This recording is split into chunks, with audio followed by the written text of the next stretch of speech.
A'udzubillahi minasyaitonir rajim. Bismillahirrahmanirrahim. Alhamdulillah rabbil alamin wassalatu wassalamu ala asyrafil anbiya'i wal mursalin wa ala alihi washabihi ajma'in. Alhamdulillah, syukurullah Subhanahu wa taala, pada pagi ini dapat kita sama-sama untuk berkongsi mengenai tajuk rezeki berkat. Okey, tanpa membuang saya meneruskan dengan tajuk pada pagi ini, iaitu yang pertama sekali, a'udzubillahi minasyaitonir rajim. Bismillahirrahmanirrahim. Firman Allah Subhanahu wa taala, iaitu Allah menjadikan tujuan kita menciptakan manusia ini adalah berdasarkan daripada ayat surah Az-Zariyat ayat 56, wa ma khalaqtul jinna wal insa illa liya'budun. Dan ingatlah, aku tidak menciptakan jin dan manusia melainkan untuk mereka menyembah dan beribadat kepadaku. Kita ni sebagai makhluk Allah Subhanahu wa taala, Allah Taala memilih kita sebagai manusia adalah sebaik-baik makhluk. Dan jin ini sebagai orang kata makhluk jin, syaitan dan lain-lain tu adalah Allah Ta'ala kata yang kata makhluk yang ciptaan Allah, yang bukan macam mana selain daripada kita lah. Kita sebagai orang kata istimewa lah, dan dia orang ni istimewa juga, tapi manusia ni lebih lagi, kerana Allah Ta'ala memberikan kelebihan kepada manusia sebagai sebab baik khalifah. Satu lagi, kita ni sebagai khalifah. Wa iz qala rabbuka lil malaikati inni ja'ilun fil ardi khalifah. Okey, seterusnya dalam kita ni sebagai manusia, Allah Ta'ala telah menetapkan kepada kita lah. Sebab apa kita ni dia jadikan, Allah Ta'ala jadikan manusia ni, sebab apa? Mengapa manusia dijadikan? Okey, yang pertama sekali, kalau dari segi amalan kerja, Allah Ta'ala tetapkan lah. Amalan kerja ini ada dua. Kita ni, amalan kerja ni sebab apa? Menjadikan kita manusia ni adalah untuk ibadat. Dan yang kedua adalah sebagai khalifah. Okey, seterusnya Allah SWT juga dalam berfirman di dalam Al-Quran menggalakkan kita sebagai manusia bekerja. Bekerja orang kata apa, berdasarkan Al-Quran dan Sunnah. Okey, firman Allah Subhanahu wa taala, wala tus'alunna amma kuntum ta'malun. Dan sesungguhnya kamu akan ditanya tentang apa yang kamu telah kerjakan. Surah An-Nahl ayat 93. Dan sambungan dengan ayat itu, wa qul a'malu fasayarallahu 'amalakum fasayarallahu 'amalakum wa rasuluhu wal mu'minun. Dan katakanlah, wahai Muhammad, beramallah kamu akan segala yang diperintahkan, maka Allah dan Rasulnya serta orang-orang yang beriman akan melihat apa yang kamu kerjakan. Surah At-Taubah ayat 105. Dan di dalam hadis juga ada riwayatkan oleh Al-Bahaqi, iaitu sesungguhnya Allah SWT suka kepada seorang yang melakukan suatu pekerjaan itu dengan tekun dan bersungguh-sungguh. Dan hadis seterusnya, siapa yang merasa penat kerana bekerja sehari suntuk untuk mencari rezeki yang halal, nescaya terampun segala dosanya. Kod di bawah tu tak ada maksudnya, saya kena cari bilik hadis tu. InsyaAllah lepas ni saya akan letak note tu, tertinggal dia punya hadis tu. Okey, seterusnya, sebaik-baik rezeki yang dimakan oleh seorang ialah dari apa yang diusahakan oleh tangannya sendiri. Okey, seterusnya, kerja kita sebagai manusia, kerja ni sebagai ibadah. Ibadah kita lah. Dan sebelum kita pergi kerja tu kan, dan niat lah. Ni niat kerja sebagai ibadat. Kena dengan sifat di hati kita tu, kena ada sifat orang kata apa, niat yang ikhlas. Sebelum pergi kerja tu, niat lah, pasangkan niat, aku nak cari kerja yang halal. Maksudnya pertama kita niat, dan yang kedua kita cari yang kerja yang halal. Dan satu lagi, tidak mengabaikan yang wajib. Yang pertama, kita sebelum kita keluar kerja kena niat. Dan yang kedua, kerja yang halal, kita kena cari kerja yang halal, kerja kata apa, tidak melanggar syariat Allah SWT kan. Takkan nak pergi, contoh macam kerja di kedai arak kan, contohlah kan, kerja kita patutnya kita ada option pilih. Contoh macam kerja dia kena. Kalau dia kata dia kata tak ada kerja lain dah selain daripada kerja awak hak ni saja dia boleh buat kan. Sebab dia ni kerja payah dapat kan. Sebenarnya benda tu kita ada option kan. Usahalah cari kerja-kerja yang halal. Banyak lagi kerja-kerja yang halal kan. Sebelum ni ada isu mengenai inilah, kerja-kerja ni lah, kerja-kerja mengenai berkaitan dengan ni lah, dengan kerja yang tidak halal ni lah. Okey. Dan yang ketiga, tidak apa yang wajib. Tidak apa yang maksudnya dalam kita bekerja kita tidak meninggalkan suruhan Allah. Contohnya solat fardu tidak tinggal, tidak melakukan perkara contoh macam rasuah, apa lagi, tidak melakukan apa lagi, benda-benda yang dilarang Allah Taala lah, benda-benda yang dilarang oleh Allah Subhanahu Wa Taala. Seterusnya, inilah contoh-contoh para nabi dan sahabat. Contoh yang ni lah yang baik untuk etika pekerjaan ni. Contohnya Nabi Daud alaihissalam dan Nabi Zakaria alaihissalam dan Nabi Muhammad SAW. Seperti kita tahu Nabi Muhammad SAW ni seorang yang terpuji, seorang yang hebat dari segi pentakbirannya dan segala macam lah. Abu Bakar radhiyallahu Abu Bakar ni Khalifah Abu Bakar, Uthman bin Affan, Khalifah Uthman bin Affan, Imam Hanafi, ini imam mazhab, Imam Asy-Syafi'i radhiyallahu anhu. Dan apa itu setengah orang tu, apa kita masuk berkat itu? Apa yang masuk berkat itu? Kita tengok kat sini. Kekayaan tiada erti tanpa keberkatan.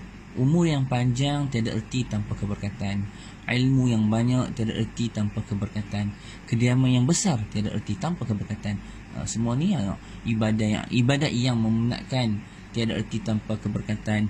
Pangkat yang besar tiada erti tanpa keberkatan. Segalanya milik manusia tidak membuat erti tanpa keberkatan. Kata ni, berkat ni memang sangat-sangat penting lah dalam hidup kita. Sangat penting. Berkat ni berkaitan, kalau kata benda sikit pun kalau kita buat kan, contohnya kita buat sikit tapi dia berkat, insyaAllah ia akan cukup.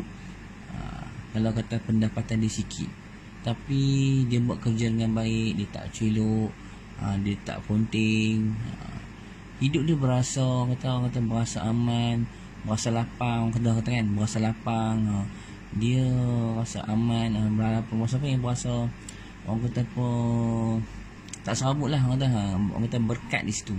Walaupun pendapatan dia tak banyak kalau dari segi etika kerja lah, dari segi orang kata apa, pendapatan. Okay. Dan seterusnya kita tengok pada jenis-jenis berkatan, jenis-jenis berkat lah. Yang pertama, berkat ni bukan hanya untuk dalam kehidupan kita dalam kerja saja, dia banyak pecahannya. Kita tahu untuk pelajaran, berkat dari segi pelajaran, mungkin kita dapat kita apa, walaupun kita banyak sikit, kita amalkan tu, kita dapat pahala. Orang tu lain sambung menyebarkan apa yang kita sebar tu, nanti orang kata apa, menjadi sahang pada kita untuk ibadat, pahala kita kan. Kalau berkat ni pahala akan berganda. Tempat-tempat yang berkat, contoh tempat-tempat yang kita pergi, dari segi tempat, dari segi masa yang barakah, Allah Ta'ala bagi maka yang berkat menjadi masa yang masa macam pendek, kita masuk masa pendek tapi dia rasa macam panjang. Nak buat macam mana tu, semua orang syuk kalau kata orang pernah rasa macam tu. Dan yang rezeki semua orang tahu lah, rezeki setengah orang walaupun dia dalam orang kata apa, dia miskin tapi dia senang kehidupannya, ataupun dia kurang orang kata apa, dia walaupun dia kerja biasa-biasa tapi Allah Ta'ala beri kat dia ketenangan. Kadang setengah orang yang pangkat besar, gaji banyak kan, kadang tak ada ketenangan pada dia. Ketenangan tak ada. Yang sebenarnya dalam hidup ni ketenangan tu yang paling penting. Dan lagi satu, dan yang seterusnya, usia kita. Usia kita ni, doa, banyakkan berdoa kita kepada Allah SWT supaya kita lagi hidup usia kita dapat keberkatan. Tak maulah kita minta simpang lah kan. Na'udzubillah min zalik, jangan usia kita panjang-panjang tengok Allah Ta'ala tak terima apa amalan kita. Seterusnya majlis. majlis yang diberkati para malaikat oleh Allah SWT, dinaungi oleh para malaikat. Itu yang penting. Okey, manusia, berkat di kalangan manusia, berkat dari segi kerjaan, berkat dari segi hidup dalam pelajaran. Okey, seterusnya rezeki berkah. Tengok, daripada sumber yang halal, dan yang kedua sumber yang baik, sumber yang jujur, kan, contohnya kan. Okey, rezeki kita jadi berkat, dan belanja kita dari segi nafkah kita, rezeki pecahan. Tengok dia punya rezeki berkat itu, rezeki bersumber kita halal, belanja, nafkah, zakat. Nafkah kita contohnya dalam sekadar rahim batin ke, nafkah dari duit ke, itulah rezeki berkat tu.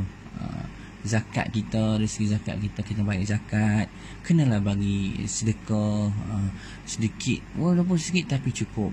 Itu keberkatan. Nak tengok keberkatan rezeki kita tu, kita boleh tahu. Walaupun kita ada sikit, setengah orang tu kan dia duit tak banyak tapi dia rasa cukup. Dan kelima, dia dekat dengan Allah Subhanahu Wa Taala. Contohnya rezeki yang berkat lah. Rezeki yang berkat, tengok dari semua yang halal yang baik, anak-anak jadi baik, anak-anak perangai elok. Itu dari segi yang kata apa, nafkah lah. Okay. Zakat kita rasa, orang kata apa, bila kita bagi duit zakat ni, kita rasa senang jiwa kita. Sedekah ni kita beri tolong orang, berkat dia nanti sedekah ni, Allah Ta'ala memperbanyakkan lagi, memuluskan lagi rezeki kita. Okay. Macam mana kita nak mendapatkan keberkatan tu? Pertama sekali kena takwa. Takwa tu dia. Takwa itu mendekat diri kepada Allah SWT. Yang kedua, Al-Quran. Al-Quran ni kita mesti baca dan tadabbur. Dia bukan takat baca saja tau. Baca ni semua orang boleh baca, tapi tadabbur tu maksudnya kita tengoklah maksud dari segi intisari ayat tu, dari segi kita boleh faham dari segi tafsiran ayat tu.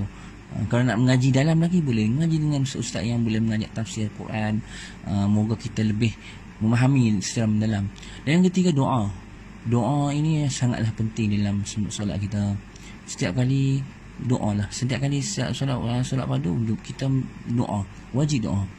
Jadi kita ni kalau kata orang kata apa, kalau kita tak berdoa ni, maksudnya kita ni macam sombong dengan Allah SWT. Siapalah kita ni kan, betul tak? Kita ni hanyalah khalifah. Allah SWT tu adalah pencipta kita. Dan seterusnya sedekah lah, walaupun sedikit. Sedekah sedikit pun tak apa. Pengalaman saya, walaupun pengalaman saya lah, saya dalam kesusahan waktu tu, jadi saya ada buat macam orang kata apa, ada seorang budak tu mai jumpa saya, dia tak ada duit, jadi saya bagi duit ke dia. Waktu saya ada dalam poket saya RM5, saya nak pergi makan. Tapi saya pun tak apalah, saya pun tengok budak tu minta duit, nak bagi ke dia RM1 RM2 lah makan kan. Makan petang kan, takkan mesti mahal jugalah kan. Makan petang kadang ni, mana nak dapat yang RM2-3 petang ni kan. Kasih makan telur apa kan. Jadi tak sampai hati nak beri RM1 saya bagi RM5 lah. Jadi bila saya bagi duit tu kan, lepas saya bagi duit kat budak tu, masa perjalanan saya, semua saya terus ke perjalanan ke mana, saya tak ingat lah. Jadi duduk semena-mena. Lepas tu saya pun, kawan saya seorang tu dia mai jumpa saya. Lepas tu dia kata dia nak belanja. Itu kata sedekah tu, orang kata lah, dia punya apa tu orang kata apa macam mana, feedback ataupun bukan feedback, orang kata apa, balasan orang Ta'ala bagi. Orang kata cash cepat-cepat, orang kata apa, secara cepat. Saya pun tak tahu bila saya bagi budak duit tu dengan serta-merta, dalam berapa minit, 5 minit tu kan, ada orang nak belanja saya. Jadi waktu saya tak ada duit. Jadi orang kata apa, itulah orang kata apa, kehebatan orang yang bersedekah kan. Jadi semua para pendengar boleh lah, orang kata apa, bersedekah lah. Kita ni Allah, duit RM1, RM2, RM5 itulah ni, bagilah duit ke orang pun kan. InsyaAllah rezeki tu Allah Ta'ala adalah, memang kalau siapa-siapa pun mesti ada pengalaman masing-masing lah mengenai sedekah ni kan. Dan yang seterusnya sentiasa bersyukur, kan, bersyukur kepada Allah Subhanahu Wa Taala. Syukur ni semua orang tahu syukur.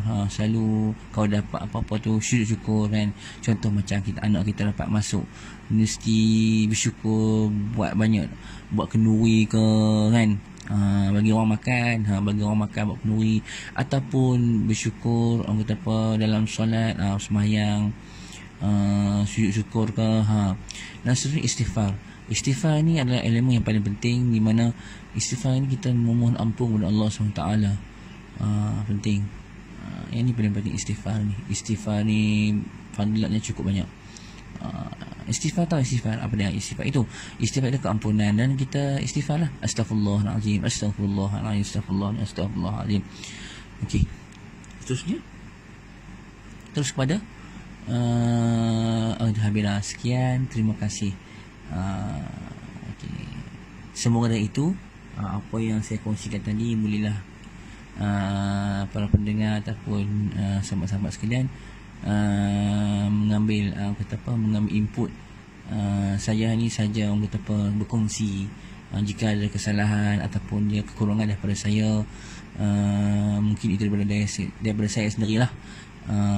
Dan saya bukannya orang kata apa perfect. Dan saya harapkan jika ada siapa ada mungkin ada segi input yang boleh diberikan, boleh komen di bawah, ataupun penambahan dari segi apa-apa. Contoh ada petikan hadis tu, siapa yang boleh cari dia punya quote hadis tu, hadis mana tu, boleh letak di komen di bawah tu. Saya tak sempat nak saya terlupa nak letak dalam tu, tertinggal dia punya bawah tu note hadis tu, siapa. Jadi saya ingin memohon maaf jika ada kesilapan daripada saya. Jadi sehingga itu, wabillahi taufiq wal hidayah. Wassalamualaikum warahmatullahi wabarakatuh. Assalamualaikum warahmatullahi. Selamat hari. Mungkin saya sempat lagi mengucapkan selamat hari raya kepada semua para pendengar, insya-Allah. Okey, assalamualaikum.